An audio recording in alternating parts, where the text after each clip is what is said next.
Recording in progress.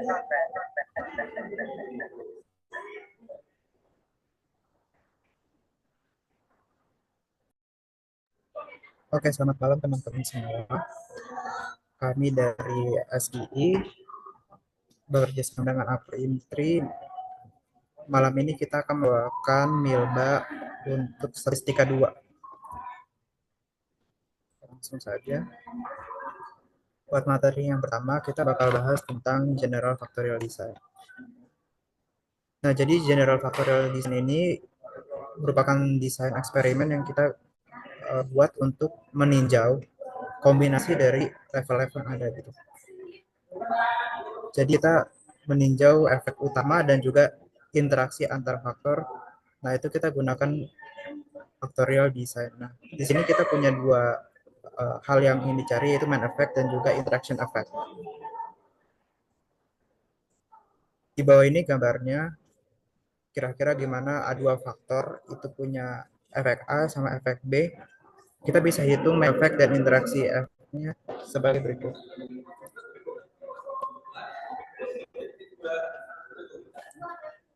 Kenapa kita gunakan general factorial design? Karena kita bisa mengurangi jumlah observasinya, karena kita langsung ke kombinasinya daripada kita pakai one factor at a time. Terus kita juga bisa mendeteksi interaksi antara faktornya, dan kita juga bisa menggunakan banyak level untuk masing-masing faktor. Kira-kira begitu. Di sini gambarannya buat main effect sama interaction effect.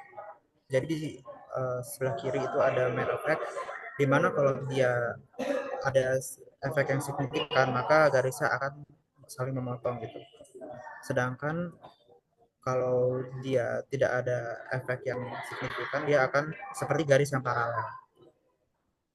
Kemudian untuk interaction plot juga kita bisa melihat ada kurva dari garis-garis interaksi. Untuk efek yang interaksi yang signifikan, maka di situ garisnya jadi miring-miring. Nah, ini sebenarnya general factorial design itu pernah kalian ketemu pas praktikum kemarin waktu ekspor.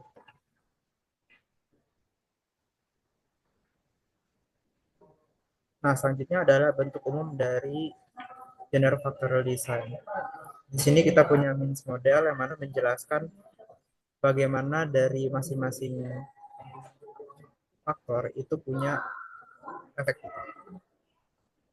Jadi kalau kita bisa lihat di sini ada mu ij sama dengan mu ditambah tau i tambah beta j ditambah efek interaksinya.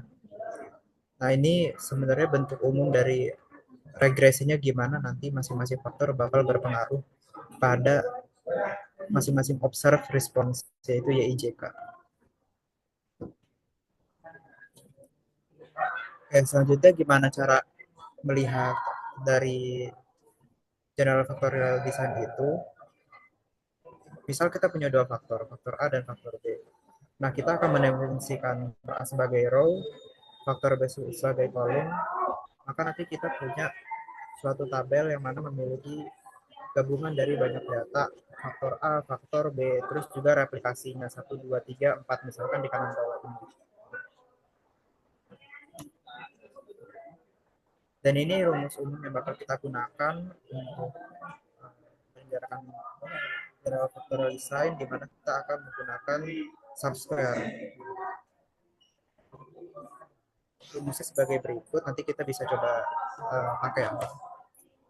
Nah, setelah kita mencari sum of square, kita juga mencari degree of freedom untuk menentukan nanti dapat mean of square-nya. Dari mean of square nanti kita bisa gunakan untuk mencari F0. F0 ini kita gunakan dengan membandingkan dengan F tabelnya.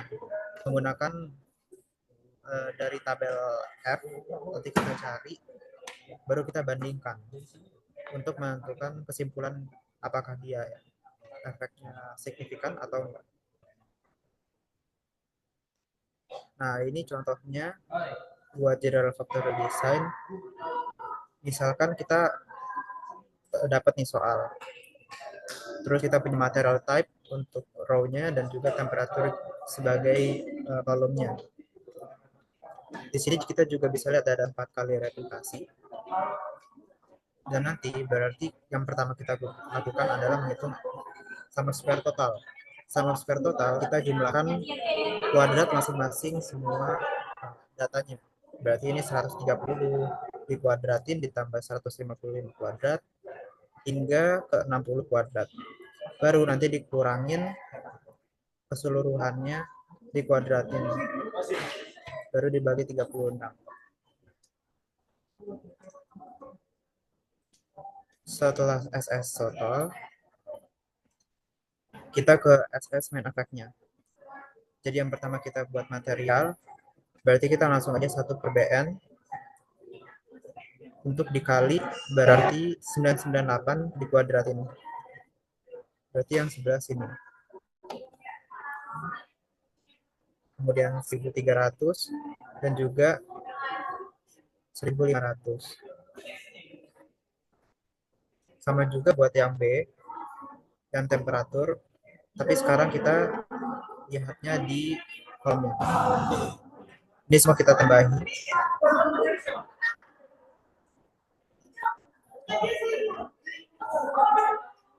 Buat nanti dapat total.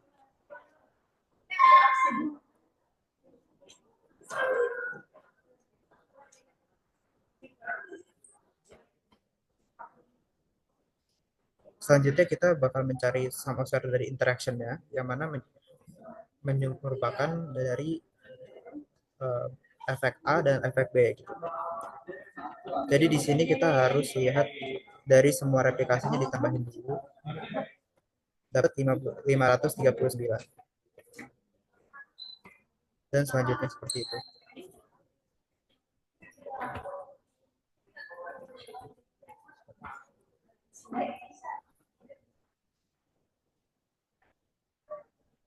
Nah, nanti kalau kita udah ketemu sum of square total, SSA, SSB, dan juga interaction-nya, maka kita bisa dapat errornya. Setelah kita sudah dapat semua sum of square-nya, baru kita bisa membuat summary. Nah, ini summary dari analysis of variance-nya. Dan di sini yang kita gunakan adalah nanti F0-nya. Di mana F0 ini bakal kita bandingkan dengan F tabel. Nah, kalau kita menggunakan p-value, itu bisa kita juga lihat apakah lebih kecil daripada 0,05. Kalau dia lebih kecil daripada 0,5, yang mana ketiga ini iya, berarti dia signifikan.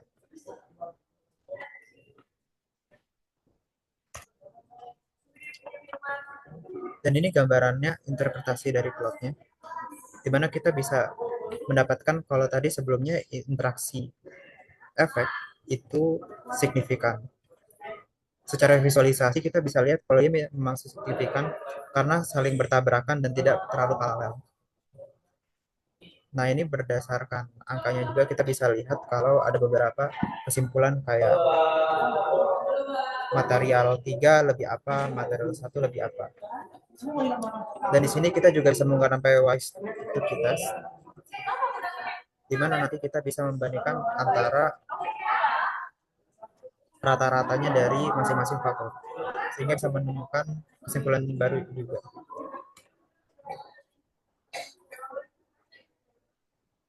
Nah, ini sama general factorial design, tapi untuk 3 faktor. Nah, kalau tadi 2 faktor, kita punya satu interaksi, A sama B. Tapi kalau di 3 faktor, kita punya AB, AC, BC, dan juga ABC. Nah, ini serupa dengan yang teman-teman lakuin di praktikum kemarin.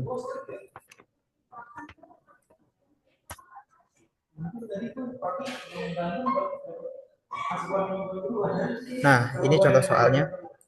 Kalau dapat soal kayak gini, jangan bingung, teman-teman. Teman-teman langsung cari masing-masing faktor itu datanya yang mana. Oke, sekarang coba kita lihat sini. Di sini ada faktor A, faktor B, faktor C. Nah, faktor B ini kepisah jadi 25 sama 30. Nanti ketika teman-teman juga menghitung, jangan lupa kalau di sini ada satu faktor dari B Di sini ada satu faktor dari B. Dan nanti kalau misalkan mencari untuk faktor C, berarti ngeliatnya kayak gini. Faktor C yang pertama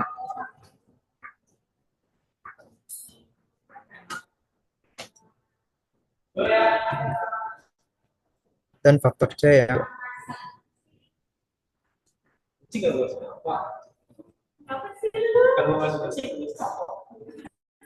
Nah, ini yang bakal dikain ketika kita mencari SSC line speed. Nah, yang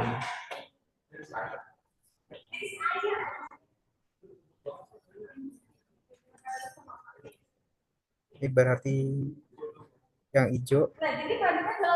Iya. Terus yang ini buat yang C yang pertama.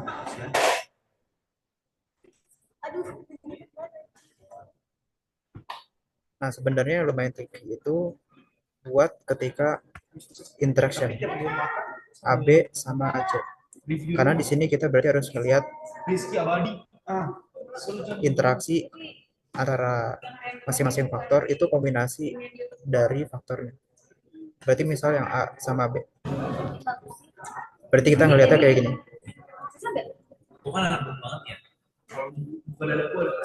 Nah, ini A dengan B yang pertama.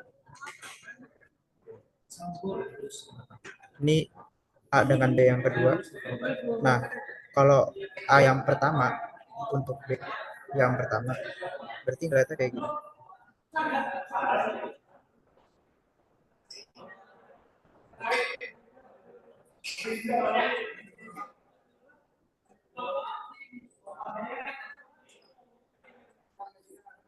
Nah, kira-kira gitu teman-teman buat melihat bagaimana membaca ketika banyak interaksinya.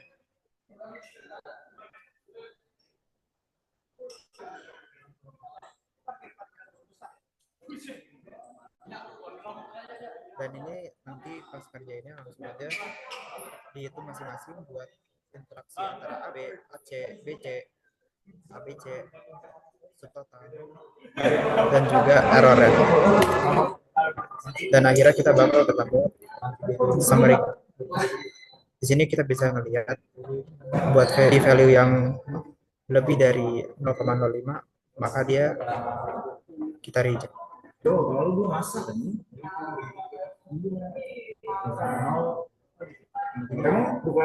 Oke, segitu aja dari gua. Boleh dilanjut. Oke, aku share screen sebentar ya.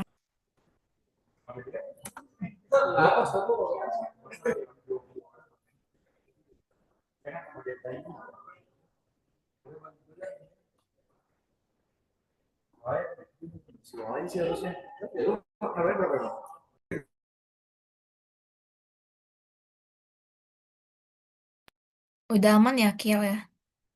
Siap sudah, Kak. Oke, thank you.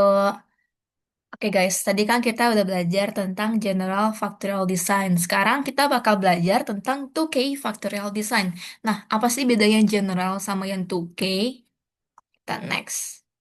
Nah, oke. Kalau tadi di General Factorial Design, kan kita udah belajar tuh kayak bagaimana kita mau mencari kayak faktor-faktor dari beberapa iya, dari beberapa faktor gitulah ya. Kayak kalau misalkan satu faktor itu punya 3 level dan satu faktornya lagi itu punya 4 level, ya udah itu dikombinasikan dan 3 kali 4 jadinya ada 12 percobaan gitu kan. Nah, tapi di sini kita berandai-andai nih, apa yang terjadi kalau misalkan jumlah level itu bertambah banyak banget sampai-sampai masalah terjadi kayak masalah nih, di mana jumlah eksperimen itu bisa jadi sangat banyak. Terus juga biaya dan waktu itu juga bisa jadi meningkat. Nah, apakah ada desain yang lebih efisien gitu? Nah, kalau di sini kita pakainya namanya 2K Factorial Design. Nah, sebenarnya apa sih yang 2K Factorial Design itu maksud? Mungkin kan juga udah belajar, cuman di sini kita kayak ngulang aja kali ya dari awal gitu. Nah, kita mesti perhatian juga sih guys sama dua yang aspek di sini. Jadi, K itu di sini maksudnya adalah jumlah faktor. Dan dari setiap faktornya, itu hanya dibatasin oleh boleh ada 2 level. Cuman ada satu rendah dan satu lagi tinggi gitu. Nah, dari level ini sendiri tuh juga ada dua tipe. Itu terserah mau kualitatif ataupun mau kuantitatif.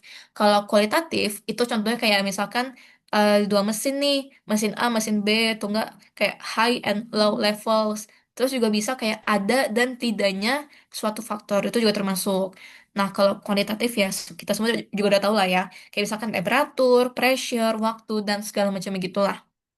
Nah, dari dua hal ini makanya disebutkan sebagai 2K karena 2 kali 2 kali 2 tergantung oleh jumlah faktornya yang dimana disimpulkannya menjadi 2 pangkat K gitu. Jadi kalau misalkan si K atau si jumlah faktornya ini ada 2, makanya kita jumlah kombinasi ada 4 percobaan. Terus kalau 3, ya udah kita punya 8 percobaan sampai seterusnya gitu. Nah, kenapa sih kita kayak apa benefitnya pakai si 2K factorial design ini? Kalau di dunia nyata itu tuh sebenarnya lebih berguna saat lagi screening gitu sih guys. Jadi misalkan lagi kayak di tahap awal gitu dan kalian tuh pengen tahu nih kayak faktor mana sih yang penting, tapi gue tuh nggak punya banyak waktu dan nggak punya banyak biaya. Nah, ini pas banget pakai 2K factorial design. Karena kalau pakai 2K factorial design itu eksperimen kalian jadi lebih hemat, lebih mudah dirancang, dianalisis, diinterpretasikan, dan itu juga sudah sangat cukup untuk mendeteksi main effect dan interaction effect gitu. Mungkin kita misalkan kayak studi kasusnya bikin cookies gitu lah ya. Nah, misalkan kita mau bikin cookies nih, tapi kita kayak nggak punya knowledge baking sama sekali. Kita nggak tahu nih kayak eh, cara mana yang paling bagus untuk bikin cookies terenak. Nah, di sini kita mau eksperimen. Misalkan kita mau eh, oke, bikin cookies terenak gitu lah ya. Tapi kan kalau cookies itu banyak banget kan guys untuk bahan-bahannya. Mau itu tepung, mau itu choco chips, maupun butter, dan lain sebagainya gitu. Sangat banyak faktornya. Dan dimana untuk masalah yang kompleks itu, kita bisa simpulkan banget dengan pakai cookie factorial design. Yang dimana kita mungkin mau coba, mungkin pertama, misalkan jenis tepung, tepung A, tepung B, terus temperatur A, temperatur B. Nah, ya udah dicobanya itu dulu aja biar tahu nih ada nggak sih faktor yang penting atau nggak ada nggak sih kayak oh ternyata tepung ini bagus banget loh kalau dipakai mau itu di temperatur sini maupun di temperatur B gitu. Jadi sebenarnya udah sangat cukup lah istilahnya untuk melihat efek yang kita inginkan itu. Cuma kita juga harus lihat konteks lah ya. Karena selain ada kelebihannya, 2K factorial design ini juga pasti ada kekurangannya. Yang dimana kayak eh untuk menentukan levelnya, kan itu dari kita sendiri ya.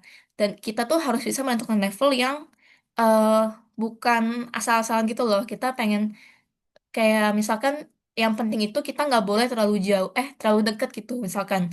Kayak misalkan tadi yang cookies gitu. Kamu mau cobain temperatur 150 dan temperatur 160. Nah, itu kan sangat deket ya. Jadi, kalaupun entah dicoba untuk eksperimennya, ya nggak bakal memperlihatkan begitu banyak hasil yang berbeda gitu loh. Karena kalian menilai level segitu. Terus untuk 2K factorial design ini juga bukan yang bisa memberikan kalian suatu hal atau jawaban yang kayak, oh optimumnya gini nih. Nah sebenarnya enggak kalau 2K factorial design ini. Jadi benar-benar untuk kayak ngasih tau kalian aja kalau mana sih faktor yang kayak sekiranya berpengaruh gitu loh di antara level-level dan faktor yang ada gitu. Nah, jangan lupa juga ada asumsi yang harus dipenuhi. Di sini tiga, yang dimana faktor-faktor ini harus bersifat tetap atau fix. Atau enggak maksudnya itu adalah kayak misalkan pakai kasus temperatur cookies tadi.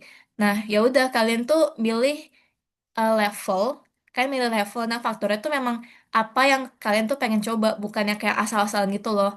Kayak, oh gue mau eh, 0 dan 100 just because gitu. Bukan gitu loh. Kalian bener-bener pengen lihat nih, kalau perbedaan antara temperatur 150 dan temperatur 170 tuh bakal kayak gimana ya. Gitu maksudnya. Terus kalau yang kedua, yang desain percobaan menggunakan completely randomized design, itu intinya adalah kalian pas ngeran percobaannya itu harus random pokoknya, jangan ada bias. Karena misalkan kayak kalian bikin 4 tipe cookies dari si percobaan tepung dan temperatur. Nah, misalkan si mesin ovennya ini akhir ke akhir itu memiliki efek yang lebih kayak misalkan lebih panas gitu karena overheat misalkan. Nah, itu kan berarti kayak ada sedikit sedikit bias gitu kan untuk hasilnya gitu. Nah, makanya untuk percobaannya ini kita jangan sampai yang kayak urutannya udah kita tentukan dan nanti malah melihat hasil yang bias. Begitu sih. Terus yang ketiga ini pada umumnya aja kenormalan harus terpenuhi. Nah, kita langsung aja ke contohnya yang aslinya. Nah, ini kayaknya juga kalian tuh udah punya soalnya ya dari kelas. Karena kalau Tanong tuh gue ada.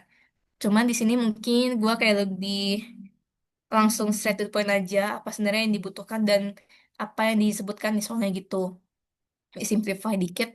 Yang dimana kalau di sini tuh dibilang ada investigasi dari efek antara dari faktor pertama yaitu konsentrasi dari suatu reaktan dan juga faktor kedua yaitu jumlah dari katalisnya kepada conversion atau yield dalam proses kimia. Nah, tujuannya di sini adalah untuk melihat apakah perubahan yang dilakukan pada faktor A dan B ini akan mengincrease the yield atau tidak gitu. Dan di sini udah disebutkan juga kalau levelnya itu untuk yang pertama yang faktor A atau yang konsentrasi itu ada 25% dan 15%. Kalau faktor B itu ada yang 2 pounds dan 1 pound. Dan di sini juga disebutkan nih ada replikasi 3 times. Jadi jangan lupa selain kalian tuh punya 2K, yaitu berarti kan sini ada dua faktor. Jadi 2 pangkat 2 yaitu 4. Nah, jangan lupa juga dikali sama tiganya kalau ada disebutkan replikasinya. Jadi 4 kali 3 yaitu 12. Terus ini juga tadi type-nya completely randomized experiment. Dan ini hasil datanya gitu dari soalnya. Nah, ya udah di sini mungkin gue bakal dibahasnya lebih ke kayak the theory behind it aja ya, kayak definisi dan segala macam gitu. Karena kalian setahu gue juga soalnya lebih ke teori-teorian gitu ya. Nah, semoga bisa nangkep untuk konsepnya. Cuman di sini pertama dari soal tadi dan hasil data tadi bisa kita masukin ke dalam bentuk seperti ini yang bisa lebih apa ya merepresentasikan lah ya untuk masing-masing poinnya gitu. Yang dimana untuk treatment combinationnya juga jangan lupa ini tuh merepresentasikan apa dan apa aja. Yang dimana kalau yang notasi satu itu berarti untuk A yang low dan B dan low. Terus A, B dan AB sampai ya seterusnya gitu. Nah, sebenarnya apa sih yang kita lihat atau kita lakukan di soal 2K faktorial? Nah, di sini makanya kita lihat nih kayak efeknya tadi kan ya. Kita pengen lihat perubahan yang dilakukan pada faktor A dan faktor B. Makanya di sini kita pengen lihat perubahan rata-rata respon akibat perubahan level faktor. Dan kita juga bakal nih melihat main efek A-nya dan B juga. Kayak seberapa besar perubahan respon jika A dinaikkan dari level rendah ke tinggi dirata-ratakan terhadap semua faktor lainnya. Dan selain main efek dari A dan B masing-masing, juga jangan lupa ada interaction efeknya, yaitu seperti apakah efek A berubah tergantung level B, atau sebaliknya. Nah, ngitungnya itu juga cukup simple. Uh, gua nggak tahu sih kan boleh cicit atau enggak, cuman kalau iya bisa jaga-jaga aja. Ini mana? Kalau untuk main efek A, itu maksudnya kayak lebih ke rata-rata respon saat A tinggi, dikurangin rata-rata respon saat A rendah. Dan ini bentukannya. Dan mungkin kan juga udah tahu ya guys, hacknya kayak gimana.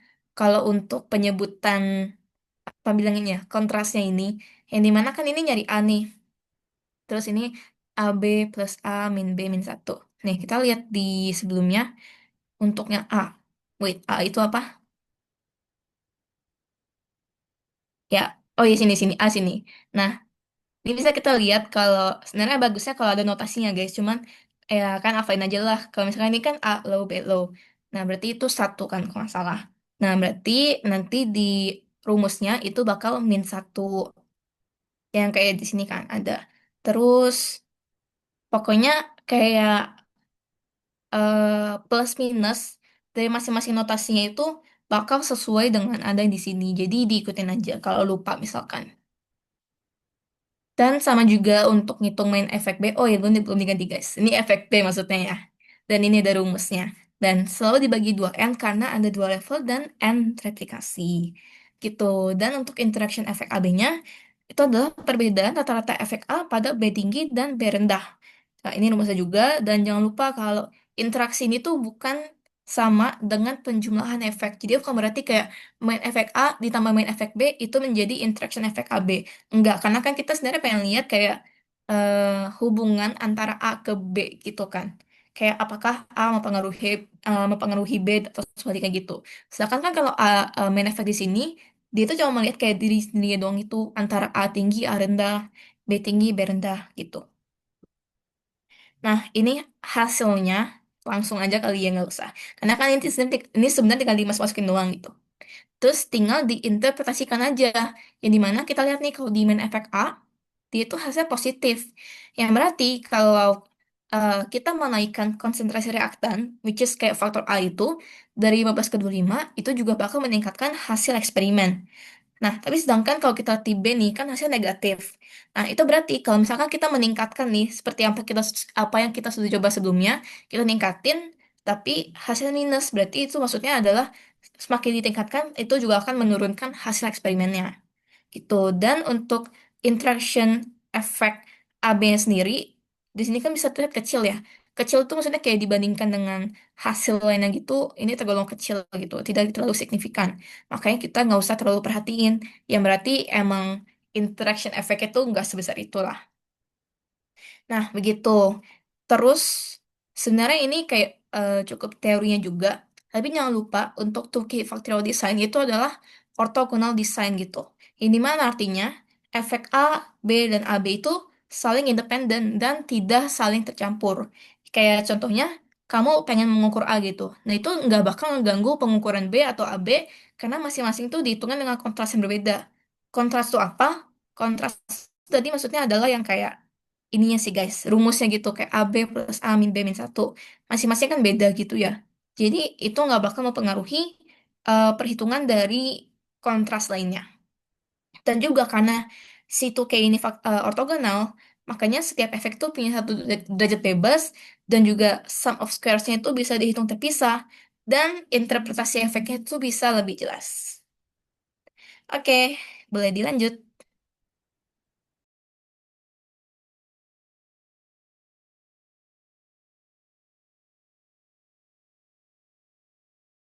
Oke, halo guys, screen gue udah kelihatan belum ya? Siap sudah, Kak. Oke, sebenarnya thank you Cella udah ngejelasin tadi tuh kayak factorial design. Mungkin kita next bakal masuk ke tuh kayak blocking factorial design. Nah, mungkin kita masuk ke definisinya dulu. Definisi dari tuh kayak blocking factorial design itu kayak desain eksperimen di mana faktorial dengan k-faktor dan masing-masing tuh memiliki dua level antara minus dan plus kayak yang tadi saya udah jelasin di subbab sebelumnya, di mana unit percobaan di ini tuh dibagi ke dalam blok untuk ngatasin pembatasan randomisasi akibat dari nuisance factor yang diketahuin gitu. Nah, untuk model dari blocking sendiri tuh ada yang kayak gini. Jadi tujuannya tuh untuk menghilangkan pengaruh faktor pengganggu atau nuisance faktor yang diketahui dan dapat dikendalikan gitu. Jadi modelnya itu eh, untuk yang desain baru tuh kayak begini. Oke, mungkin next slide. Oke, kita next langsung ke model assumption dan juga design structure dari 2K blocking factorial design.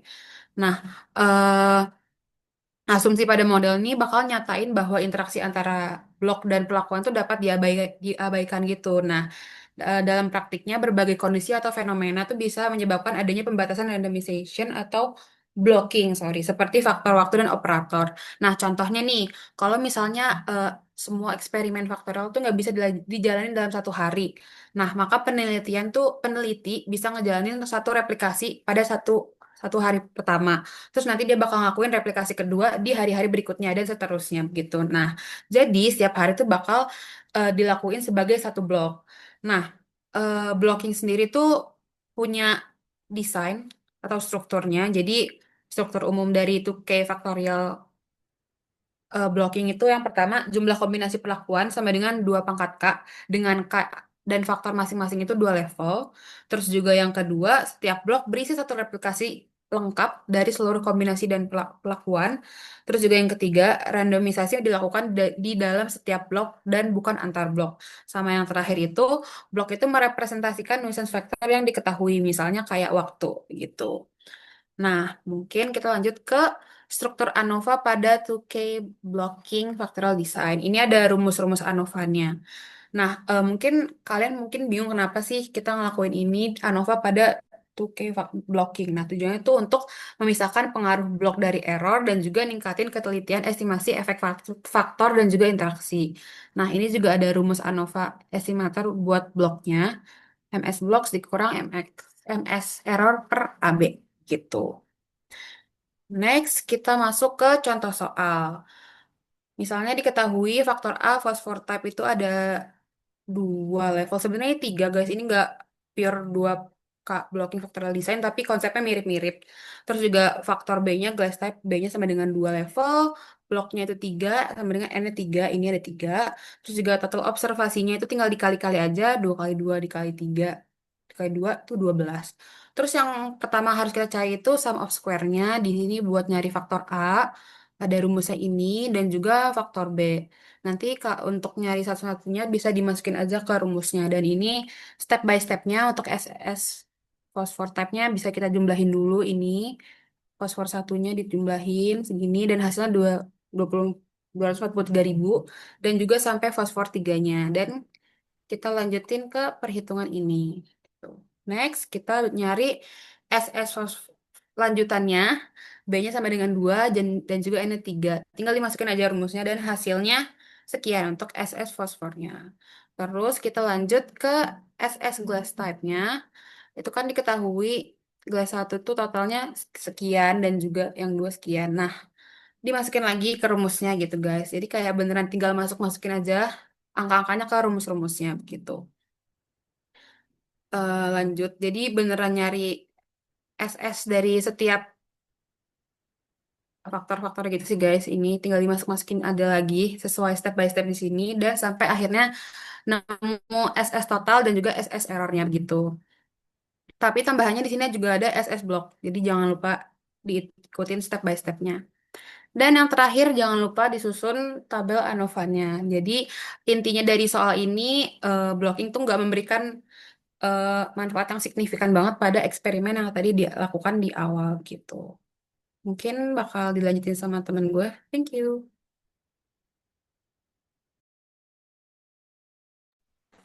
Oke, thank you Lala.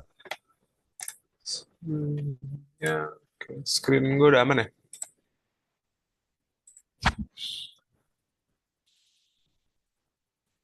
Udah kelihatan kan ya? Sorry. Nah, sudah Kak. Oke, thank you. Oke, jadi kita move on to factorial experiments with random factors. Nah, sebenarnya random factors itu apa sih ya? Jadi ini sedikit diagram untuk ngedecide apakah sebuah faktor itu random atau fixed. Kalau misalnya fixed factors, levels are specific and deliberate, dan conclusions-nya cuma valid untuk levels yang dites. Contohnya itu ada di testing tiga spesifik battery brands, ya kan? Atau mungkin kita compare dosis, kita compare aplikasi dan lain-lainnya. Lalu di seberangnya ada random factors, di mana levels are randomly sampled from a larger population. Dan conclusion-nya ini diharapkan valid untuk seluruh population tersebut. Nah, contohnya gimana? Mungkin kalau misalnya kalian familiar with quality control, itu mereka pakai random factors in which dari batches of production di production line, mereka ngambil sedikit sampel untuk ngecek gitu. Sekiranya apakah defect rate-nya sudah bagus, apakah sesuai spesifikasi, dan lain-lain. Nah, ada satu pertanyaan inti untuk sekiranya menjawab apakah sebuah faktor itu random atau fixed. Pertanyaannya adalah, if I were to run this experiment again tomorrow, would I use the exact same levels? Jadi contohnya, kalau misalnya kalian mau eksperimen tentang dosis obat, kalian pasti besoknya juga pakai level yang sama. Sedangkan kalau kalian ngomongin tentang different patients, ngomongin tentang different batches, itu kan memang dapetnya secara random gitu ya. Jadi that's the random in random factors. Oke, mungkin lanjut saja ke two factorial design with random factors. Jadi sebenarnya kalau dilihat dari linear modelnya nggak ada bedanya ya guys. Ada mean, ada factor interaction, ada main effect, kan? Ini efek A, contohnya efek B, dan ini efek interaction AB with an error term. Nah, Kalau untuk variansnya sendiri tuh is comprised of eh, 4 ini ya. Jadi ada varians dari eh, faktor A, faktor beta, dan ada varians interaction, dan ada varians yang sebenarnya bebas gitu. Nah, one thing to note tentang tentang ini adalah kalau misalnya kalian di 2K faktorial ya, 2K faktorial atau mungkin di GFD lainnya ya kan, GFD lain itu kalian familiar with formula of kita bagi misalnya part nih, kita bagi sum of square-nya dengan sum of square error ya kan. Tapi di sini kita nggak menggunakan error untuk semuanya. Bahkan kita hanya menggunakan error untuk interaction, khusus untuk interaction. Untuk yang lain, kita menggunakan interaction. Jadi rumusnya itu adalah lebih ke ini, per MSA per MSAB untuk A. Untuk B, MSB per MSAB. Maaf ya teman-teman, tulisannya kurang bagus. Nah, kalau untuk semuanya selain itu sama persis ya, perihal interpretasi dari F value-nya ke P value dan kawan-kawannya itu sama persis, dan null hypothesis-nya juga tetap sama. Jadi aku rasa nggak perlu eh, banyak-banyak bahas tentang itu ya. Oke. Nah, lanjut ke yang kedua, which is random factors. Two factors with mixed, sorry, ini mixed factors ya. Jadi kita asumsikan bahwa A adalah faktor fixed dan B merupakan faktor random. Oke. Contohnya kalian mau ngetes buat yang obat tadi ya kan. Atau ini deh part ya. Kan kalau part kita ambilnya random kan. Tapi kalau misalnya operator ini cuma ada 3 operator kan. Dimana ini fixed. Ya kan. Ini nih random. Nah, jadi ada perpaduannya di situ. Dimana di sini ini tuh dianggap sebagai fixed, ini dianggap sebagai random. Nah, untuk ini karena ada fixed dan random, ini bakalan langsung jadi random karena dia memiliki random. Ibaratnya kalau misalnya apa A dikali dikali minus gitu sama dengan minus gitu. Oke. Karena dia bawa random, semuanya bakal random kalau ada dia. Nah, lanjut untuk pengerjaannya sendiri, di sini ada hal yang berbeda teman-teman. Jadi sekarang yang dipakai eh, denominator yang dipakai untuk fixed effect itu adalah dari interaction-nya sendiri. Sedangkan untuk faktor-faktor yang random, which is tadi beta dan interaksi, itu kita menggunakan MS error. Ya. Mungkin untuk detail yang lebih konkretnya bisa dibaca di buku, itu ada something to do with expected mean square ya. Tadi yang variance-variance itu, jadi ada ini, eh, terus ada yang A, ada yang AB gitu. Pokoknya intinya dicari pembagian di mana eh, dia itu menyisakan satu ini doang. Misalnya kalau untuk misalnya ini faktor A ya, teman-teman. Jadi kita cari pembagi yang sekiranya cuma punya ini, alfa dan AB itu. Mungkin sekian itu aja dari gua, dilanjutkan oleh teman saya. Next.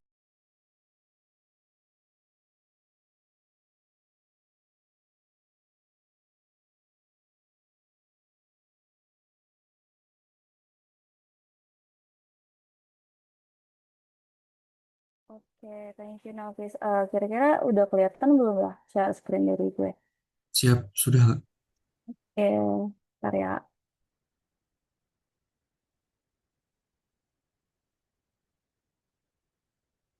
Oke, sekarang kita bakal lanjut ke nested design. Nah, mungkin sebelum kita masuk lebih dalam, kita kenalan dulu sama apa itu nested design. Jadi supaya simpelnya itu nested design ini merupakan salah satu eksperimen multifaktor di mana level dari satu faktor misalnya faktor B itu mirip, tapi sebenarnya dia nggak sama persis dengan level yang ada di faktor lain atau faktor A. Nah, kalian bisa lihat contoh atau visualisasinya itu di sini. Nah, kalau kita lihat di sini kan ada super 1, super 2, super 3.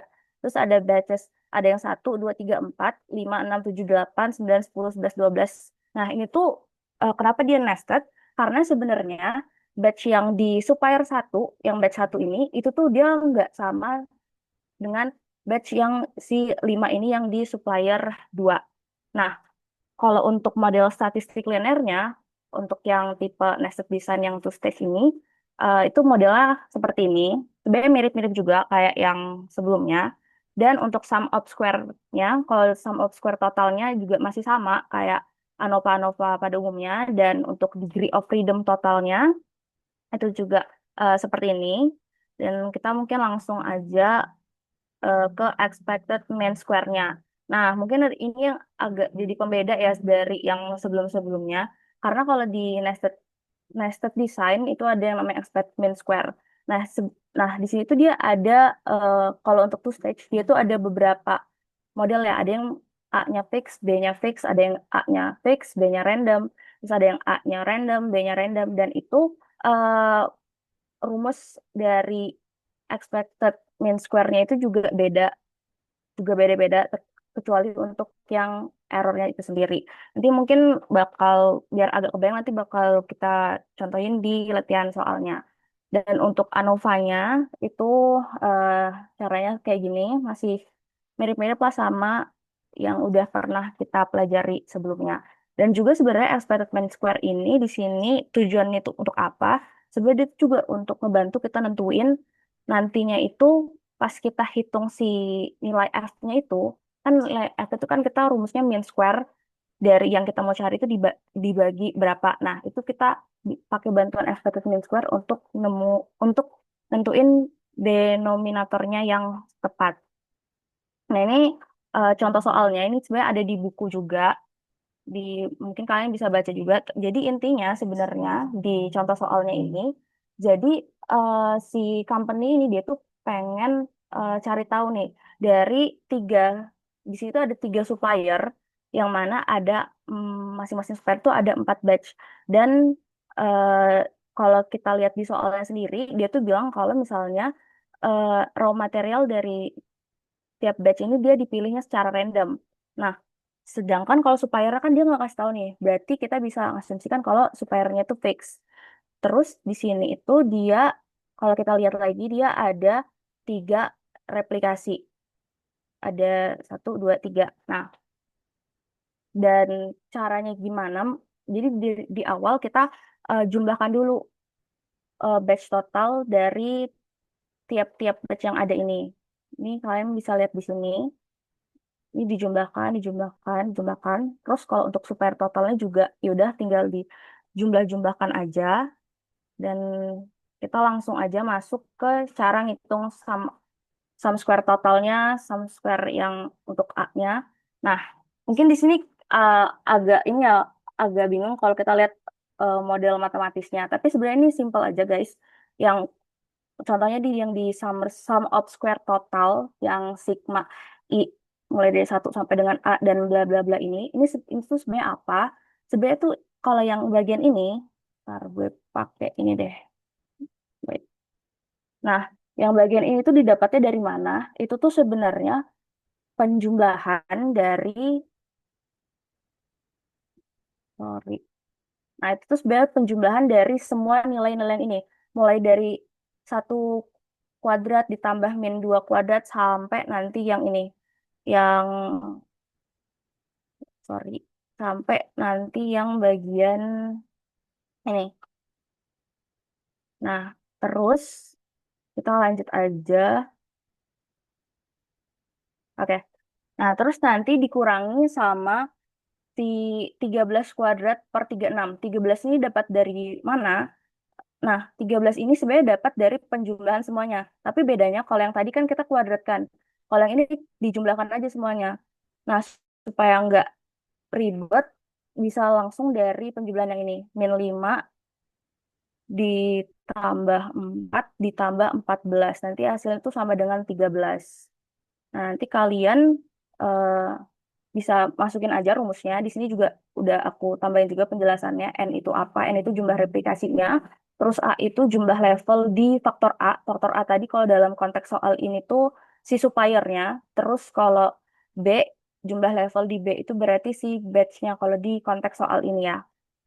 Nah, kalau kalian udah dapat SST-nya, SSA-nya, dan SB yang within A, itu untuk cari SS errornya itu sebenarnya nggak perlu pakai rumus yang ini juga nggak apa-apa karena kan eh, rumus ini bisa dibalik-balik ya. Jadi SSE itu kalian bisa dapat dari SST dikurang SSA dikurang SSB yang dalam kurung A ini.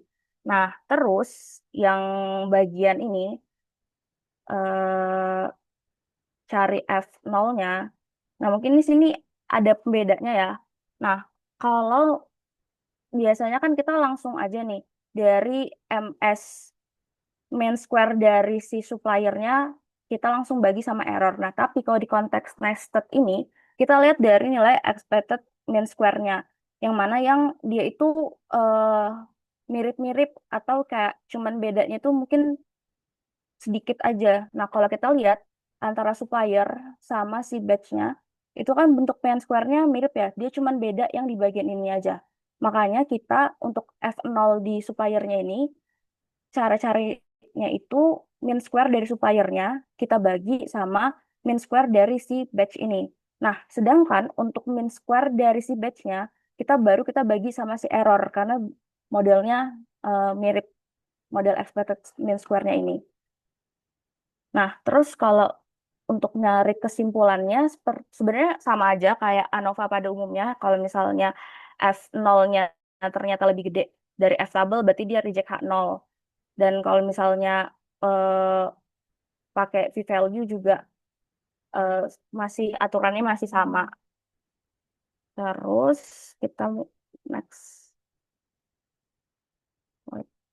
Nah, terus di nested design ini sebenarnya dia ada beberapa variasi kalau di buku itu sendiri. Cuma mungkin di sini kita nggak bakal jelasin lebih dalam terkait proses perhitungannya ya. Nah, jadi kalau variasi sendiri itu ada tiga, ada staggered nested design, ada M-nested design, dan ada nested design yang dia mix bareng si faktorial. Nah, mungkin aku jelasin singkat aja pengertian dari masing-masingnya ini. Jadi kalau misalnya si staggered nested design ini sebenarnya dia tuh model dari nested design yang dia tuh bentuknya nggak seimbang. Ini kalian bisa lihat di sini bentuknya nggak seimbang. Nah, itu tuh tujuannya buat apa? Sebenarnya tuh tujuannya itu untuk efisiensi sumber daya gitulah intinya. Tapi dia tetap nggak mengorbankan estimasi dari variansinya. Nah, terus kalau M-nested design ini apa? Jadi kalau untuk yang ini, dia tuh sebenarnya bentuk nested design dengan M stage, di mana level di faktornya itu nggak sama dengan di faktor lain. Kalau yang di contoh awal tadi kan dia eh, dua stage. Nah, kalau ini dia M nested stage. Contohnya kayak di sini, dia di sini ada tiga stage, ada yang satu, dua, tiga. Nah, terus ada yang namanya mixed nested, ada yang namanya mixed nested design. Dia tuh gabungan dari nested and factorial. Nah, jadi sebenarnya dia ini adalah model desain dari yang dia tuh ngegabungin antara eh, si nested dan factorial. Contohnya ini kayak yang di samping ini, di mana si layout satu, operator di layout satu itu tuh sebenarnya nggak sama dengan operator di layout dua, tapi fixturnya itu dicoba di semua layout. Artinya eh, yang nilai yang ini, si vektornya ini, dia tuh dicoba di layout satu dan juga di layout dua. Tapi kalau si operatornya di masing-masing layout itu tuh beda-beda. Itu.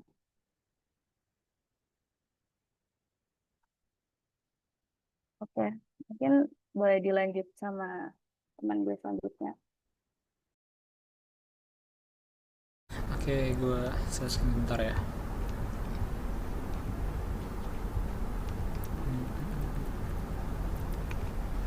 Udah kelihatan? Siap, sudah Kak. Oke, jadi ini adalah materi terakhir buat asistensi ini, yaitu statistik quality control. Nah, untuk mulai kita ngebahas dulu tentang apa itu kualitas. Jadi kualitas itu adalah seberapa produk atau layanan kita itu memenuhi spesifikasi atau enggak. Kalau kualitas menurut statistika.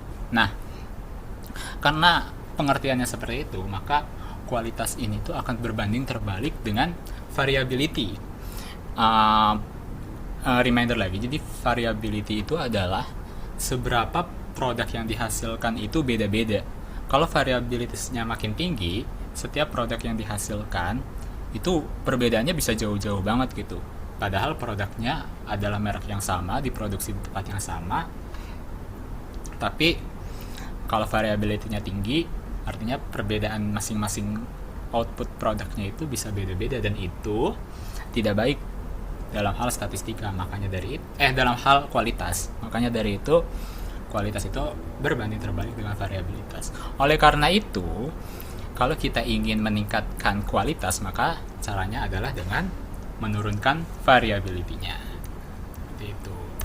Nah, di sini kita akan belajar tentang tools-tools yang biasanya digunakan untuk mengecek apakah ada error, apakah ada defect, mengecek kualitas lah dari produk-produk kita supaya kita bisa menginvestigasi mana yang harus kita perbaiki. Yang pertama itu ada control chart. Nah, untuk tampilan umum control chartnya bisa dilihat itu ada di sebelah kiri atas. Jadi sumbu X-nya itu adalah jumlah sampelnya, sampel yang diambil. Misalkan ada 10 sampel gitu, berarti ini sampel pertama, sampel kedua, ketiga, keempat, kelima, dan seterusnya. Atau kalau seandainya control chart ini observasinya dilakukan berdasarkan waktu, jadi misalkan sampel pertama diambil di hari pertama, sampel kedua diambil di hari kedua, maka sumbu X ini adalah sumbu waktunya gitu. Nah, untuk variabel Y-nya itu merupakan kualitasnya, kualitas dari si sampel, yang mana bisa diambil dari nilai yang kita jadikan sebagai spesifikasi gitu. Misalkan spesifikasi yang kita pakai adalah suhu, maka berarti sumbu Y-nya adalah suhunya gitu. Kalau spesifikasinya kekuatan misalkan, berarti di sini adalah berapa derajat kekuatan materialnya gitu. Nah, terus juga selain itu di sini kita punya center line. Center line ini adalah kualitas target kita. Kita mau kualitasnya tuh segini, semakin dekat dengan center line semakin baik. Nah, tapi kan pada kenyataannya selalu ada variabilitas gitu. Jadi otomatis kalau kita ingin sampel-sampel kita lurus tuh gak mungkin lah. Makanya itu kita ngebuat upper control limit dan lower control limit, dimana ini akan jadi toleransi dari varians produk-produk kita gitu. Nah, untuk perhitungan limit dan central line-nya itu rumusnya ada di bawah sini. Ini untuk upper control limit, lower control limit, dan central line-nya, dimana mu itu merupakan rata-rata dan sigma ini standar deviasinya ini ya standar deviasi gitu. Sama di sini juga ada K. Nah, ini tuh baliknya ke perusahaan tempat produksi produk tersebut apa mau menaruh berapa, tapi umumnya yang kita pakai itu adalah K sama dengan 3 begitu. Nah,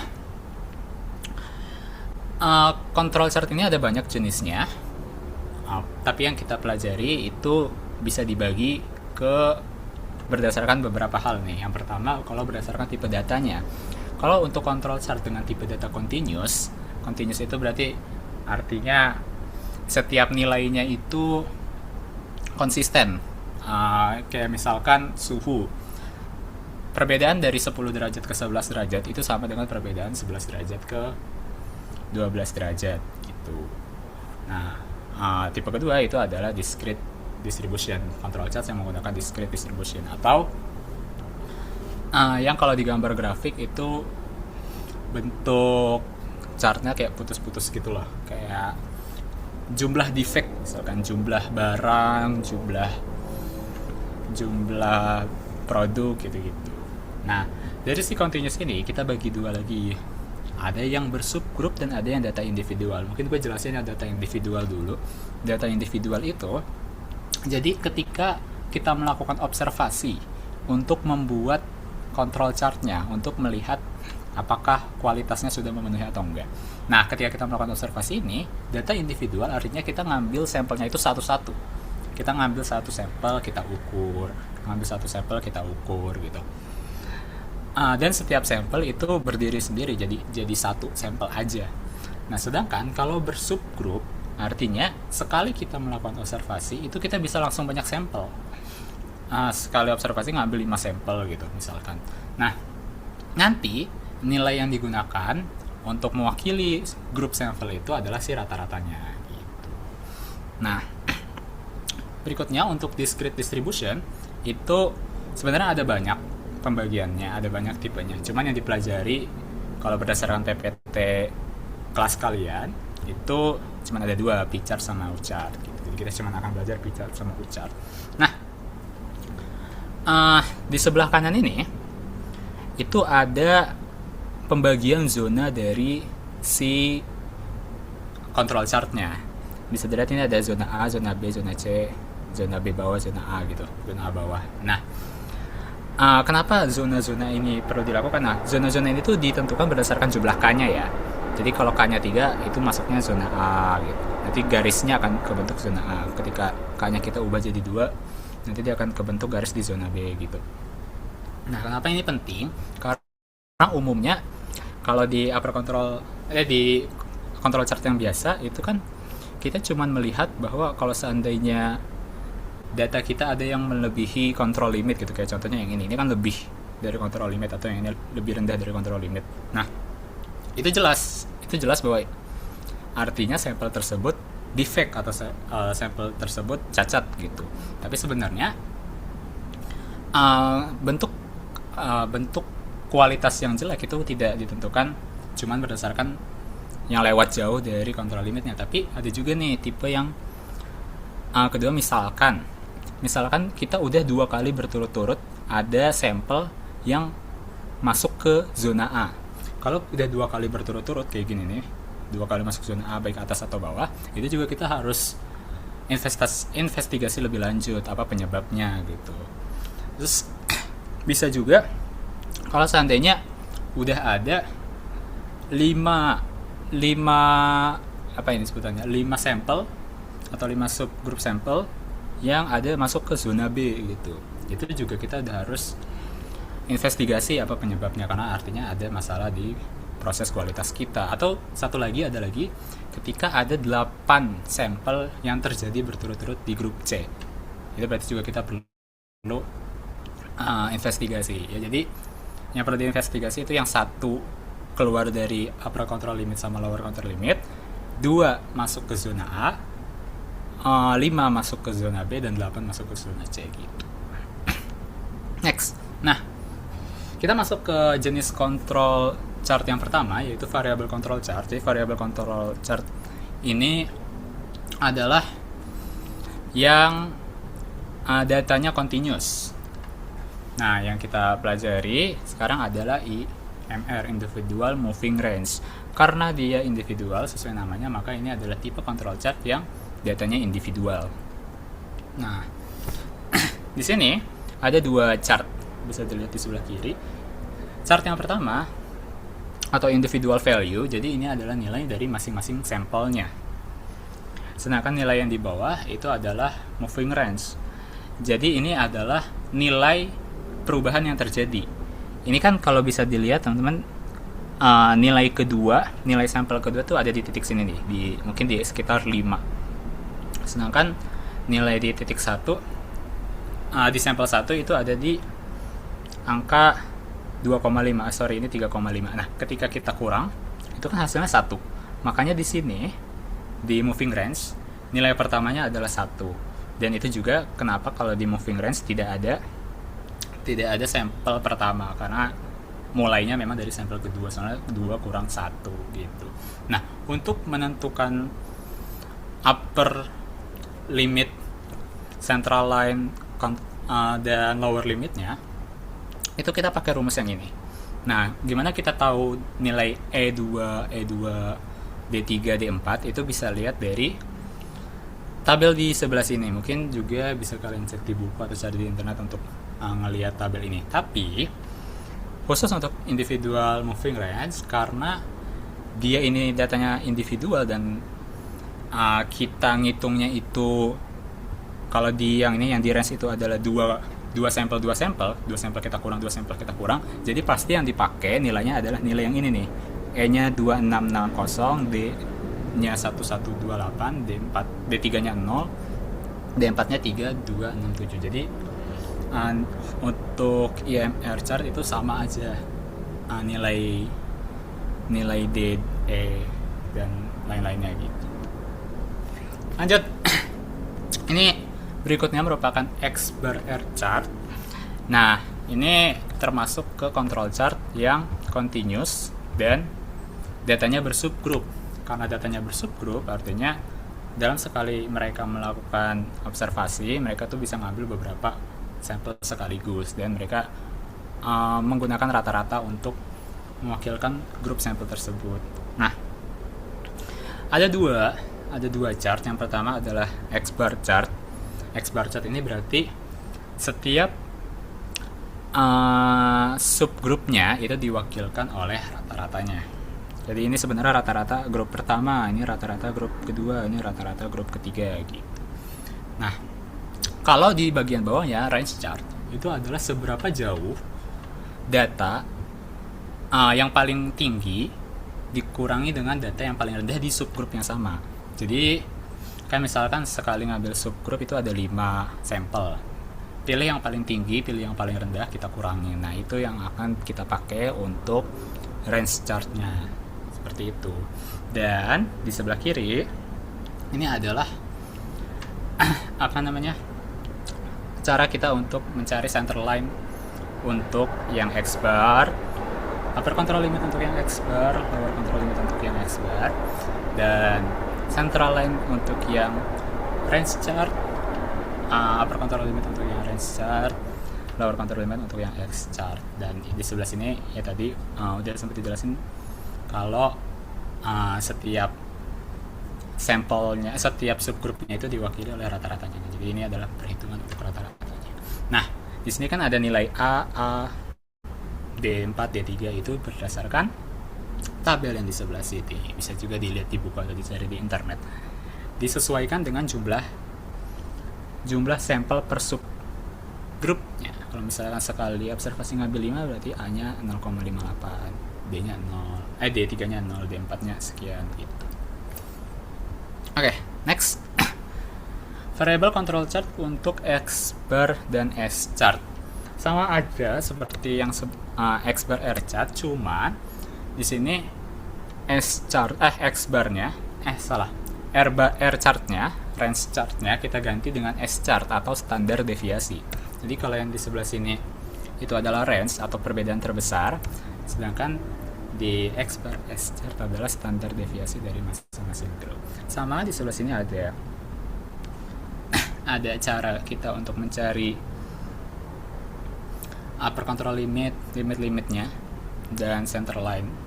Dan ini juga merupakan tabel kita nentuin nilai dari A3, C4, B3, B4 nya berdasarkan jumlah sampel per grup, per subgrupnya gitu.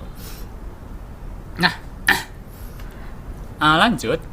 Jadi kita udah ngebahas yang continuous distribution, yaitu yang variable control chart. Sekarang kita masuk ke yang discrete distribution atau attribute control chart, yang datanya itu perhitungannya putus-putus satu-satu gitu, jumlah, bukan lanjut terus. Nah, kadang-kadang ada ketika kita melakukan suatu usaha itu kualitasnya nggak mesti ditentukan dengan data continuous. Kadang mungkin data discrete bisa dipakai. Oleh karena itu kita ada attribute control chart. Contohnya misalkan ketika kita memproduksi suatu produk. Nah, produknya itu kita lihat apakah dia cacat atau tidak cacat. Nah, itu kan opsinya ada dua ya, cacat atau tidak cacat. Nah, kalau misalnya kayak gitu, datanya merupakan data discrete, bukan data continuous. Makanya itu kita menggunakan attribute control chart. Nah, attribute control chart yang kita pelajari di sini ada dua, p-chart dan u-chart. Untuk p-chart itu menghitung proporsi. Ketika kita mengambil sampel, kita ngambil sampel sekaligus banyak. Kita lihat dari sampel tersebut ada berapa banyak yang cacat. Misalkan dari 50 sampel kita ambil kita lihat ternyata ada 2 yang cacat. Itu kan artinya ada 4% yang cacat. Nah, berarti artinya data pertama kita adalah 4% gitu. Nanti kita ambil lagi berikutnya 50. Ternyata yang cacat adalah 3. Berarti kan data berikutnya 6%. Nah, kita hitung semua data itu. Lalu kita bikin lah p-chartnya, dan di sini ada UCL, CL, KCL yang dipakai untuk perhitungan p-chartnya. Dan ini tadi rumus untuk ini ya, untuk hitung proporsinya atau ya tadi dijelaskan. Nah, sedangkan kalau untuk U-chart untuk U-chart ini tuh adalah total defect per satu barang. Jadi ketika kita ambil misalkan satu barang, kita cek gitu di barang itu ada berapa defect. Nah, jumlah defect per barang itu yang akan kita pakai untuk dan sebagai data kita dalam membuat U-chart. Dan ini juga rumus-rumus CL, UCL, dan LCL. Nah, selain chart-chart seperti tadi, ada juga beberapa chart-chart yang mungkin lebih sederhana dan udah teman-teman pelajari juga, dan harusnya udah lebih familiar, kayak misalkan Pareto diagram dan juga cause and effect diagram gitu. Ini sekedar mengingatkan aja ya, ada gitu. Nah, untuk chart sebenarnya sudah, tapi karena di PPT masih ada materi lanjutan, jadi ini kita bahas sedikit tentang proses capability ratio. Proses capability ratio itu merupakan angka yang kita bisa pakai untuk melihat kualitas dari produk atau jasa kita. Nah, di sini ada beberapa rasio yang bisa kita hitung. Pertama adalah CP. Jadi CP itu menghitung seberapa produk-produk kita itu variasinya banyak atau enggak. Jadi artinya seberapa kualitasnya makin bagus atau enggak. Kan tadi kalau makin bagus artinya variasinya makin sedikit. Nah, keunggulan dari CP ini adalah dia tidak berpengaruh terhadap min. Jadi kan kadang-kadang kalau misalkan minnya berubah, bentuk grafiknya itu akan berubah gitu, bentuk ininya tuh akan berubah, jadi kayak agak serong gitu ketika min sama standar deviasinya berubah. Tapi kalau CP ini tidak, jadi CP ini tidak terpengaruh dengan min. Selain itu ada juga one side process capability ratio. Nah, ini sebenarnya sama kayak CP, tapi dipakai ketika kita cuma mau fokus ke salah satu sisinya aja, entah itu upper atau lower. Misalkan contohnya untuk yang upper. Untuk yang upper, kita ingin menilai kualitas layanan keselamatan. Nah, untuk kita mengetahui kualitas layanan keselamatan, kan kita nggak perlu tahu ya batas bawahnya itu seperti apa. Karena ya semakin bagus, semakin tinggi kualitas keselamatan semakin bagus gitu. Jadi kita nggak perlu tahu yang bagian bawahnya. Nah, makanya itu kita gunakan one set process capability ratio untuk lebih fokus ke satu sisi aja gitu. Nah, ini ada beberapa possible range untuk CP. Jadi kalau CP1 artinya variability-nya itu pas dengan spesifikasi. Kalau seandainya kurang dari 1 artinya tidak memenuhi spesifikasi. Kalau lebih dari 1 artinya lebih dari spesifikasi. Nah, next ini ada CPK. Jadi CPK ini juga sama seperti CP, tapi bedanya dia ini terpengaruh dengan minnya. Jadi ketika minnya geser, dia nggak jadi serong grafiknya, tapi dia ikut bergeser seperti itu. Contohnya kalau CP-nya sama CPK-nya sama, kalau CP sama CPK-nya beda gitu. Itu sekian dari presentasi kami. Mungkin aku kembalikan ke MC.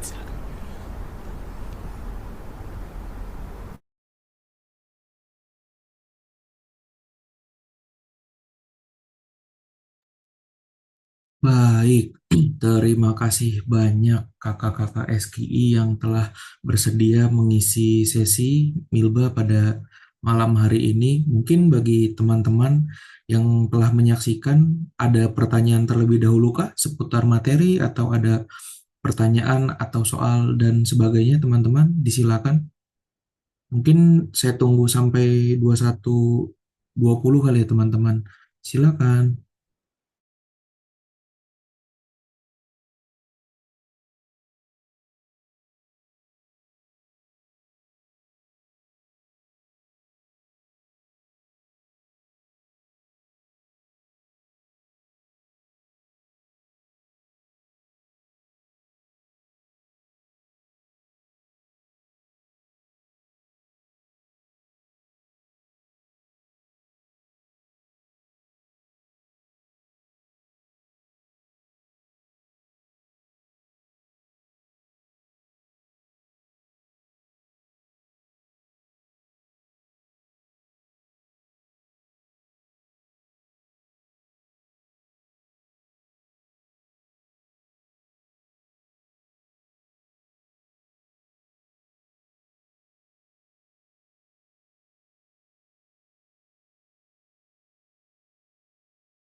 Oke, baik teman-teman, karena tidak ada yang ingin mengajukan pertanyaan, mungkin teman-teman bisa isi QC terlebih dahulu ya teman-teman atas pelaksanaan Milba pada malam hari ini.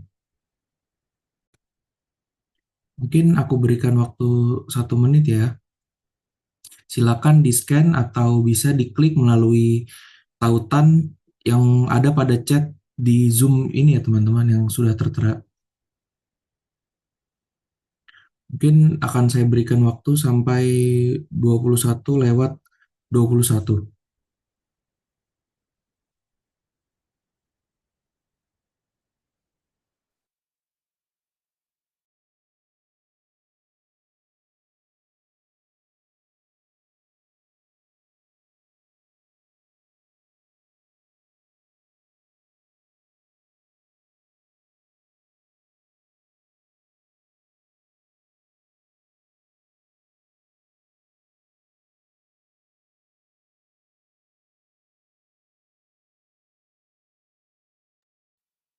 Oke, karena waktu setelah menunjukkan pukul 21:21, disilakan bagi kakak-kakak yang terhormat dan teman-teman mungkin untuk membuka kameranya terlebih dahulu bagi yang memungkinkan agar kita bisa melangsungkan dokumentasi pada malam hari ini. Silakan teman-teman dan kakak-kakak.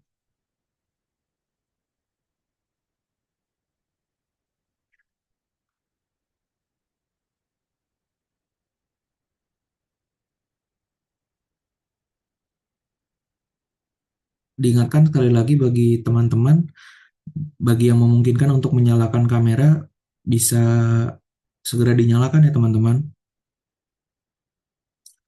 Oke, sudah siap semuanya? Satu, dua, tiga. Satu, dua, tiga. Oke, baik. Baik, kakak-kakak yang terhormat serta teman-teman, berakhirlah sudah Milba UAS Ganjil 2025 pada mata kuliah Statistika 2. Semoga apa yang telah diberikan bisa bermanfaat, dan bagi kakak-kakak juga terima kasih banyak Kak atas waktu dan kesempatannya masih bisa mengajari kami semua angkatan 24. Dengan demikian Milba ditutup. Selamat malam dan sampai jumpa di Milba-Milba berikutnya.